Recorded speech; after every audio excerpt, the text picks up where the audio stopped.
Rankelę apsisukam aplink ašį. Pakeliam dešinę koją. Čia brisiaus poza vadinasi.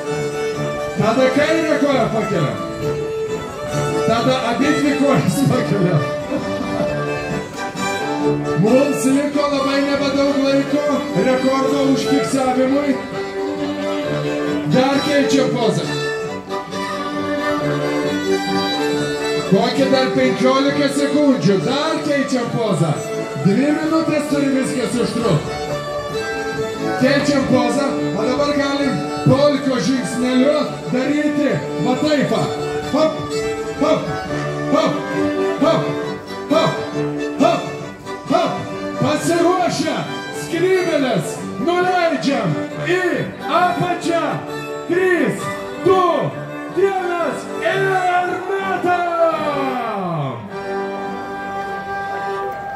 Brangus bičiuliai, sveikinu jūs užfiksavusius Lietuvos rekordą!